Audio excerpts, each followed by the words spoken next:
ভারত পাকিস্তানের উত্তেজনা পরিস্থিতির মাঝেই বাংলায় বেঙ্গল এসটিএফের জালে বাংলাদেশি নিষিদ্ধ সংগঠন জেএমবির ৩ জঙ্গি। বীরভূমের নলহাটি ও মুরারই থেকে গ্রেফতার হওয়া ২ জেএমবি জঙ্গিকে জেরা করে ডায়মন্ড হারবারের আব্বাস উদ্দিন মোল্লার হদিশ পায় বেঙ্গল এসটিএফ।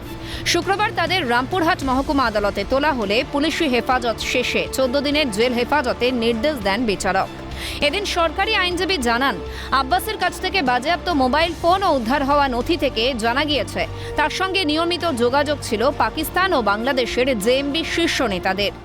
তাদের মধ্যে একজনের পজেশন থেকে কিছু ডকুমেন্ট সিজ হয়েছে এবং ফোন, যেখান থেকে দেখা যাচ্ছে যে তার সাথে ন্যাশনাল এবং ইন্টারন্যাশনাল, ইভেন খুব স্পেসিফিক্যালি বলতে গেলে বাংলাদেশ বা পাকিস্তানের কিছু ব্যক্তির সাথে তার রেগুলার বেসিসে কথোপকথন হতো। তখন ইনভেস্টিগেশনের সেই পয়েন্টেও ইনভেস্টিগেশন হওয়া দরকার যে কী উদ্দেশ্যে এদের সাথে যোগাযোগ, বাইরে যোগাযোগ চলছে। সেই ব্যক্তির নাম কি?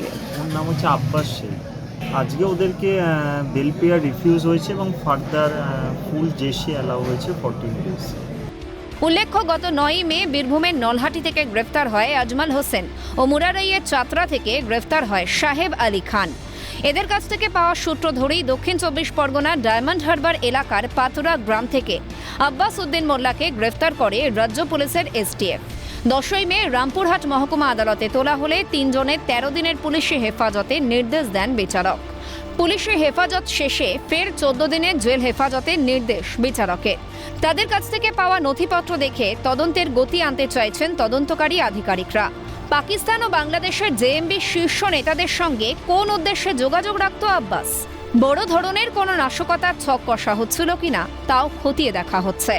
ভোলানাথ চক্রবর্তীর রিপোর্ট, ক্যালকাটা নিউজ।